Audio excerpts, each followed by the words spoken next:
মোথাবাড়ি কাণ্ডে তদন্ত করবে এনআইএ, সিদ্ধান্ত জাতীয় নির্বাচন কমিশনের। আগামী শুনানির দিন রিপোর্ট দেওয়ার নির্দেশ দিয়েছিল সুপ্রিম কোর্ট।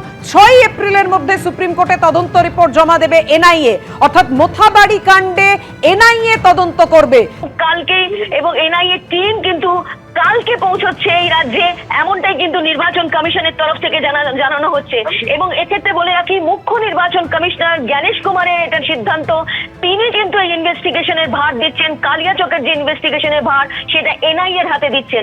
জানিয়ে রাখি, কিছুক্ষণ আগে পর্যন্ত কিন্তু কমিশন সূত্রে খবর ছিল যে এই তদন্ত ভার সিবিআই এর হাতে যাচ্ছে, কিন্তু এই মুহূর্তে নির্বাচন কমিশন সূত্রে খবর পাওয়া যাচ্ছে যে জ্ঞানেশ কুমার, মুখ্য নির্বাচন কমিশনার জ্ঞানেশ কুমার এই তদন্তের ভার দিচ্ছে, মালদা কালিয়াচকের তদন্তের ভার দিচ্ছে এনআইএ এর হাতে।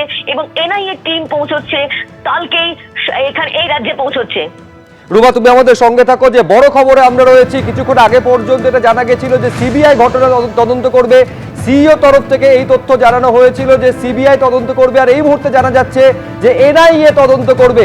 একেবারে মুখ্য নির্বাচন কমিশনার জ্ঞানেশ কুমার তিনি এই সিদ্ধান্তের কথা জানিয়েছেন যে এনআইএ মোথাবাড়ি কাণ্ডে তদন্ত করবে। জাতীয় নির্বাচন কমিশন এই সিদ্ধান্ত নিয়েছে। সিদ্ধান্ত নেওয়ার ভার একেবারে কমিশনের ওপরে ছেড়েছিল সর্বোচ্চ আদালত যে সিবিআই না এনআইএ কে তদন্ত করবে।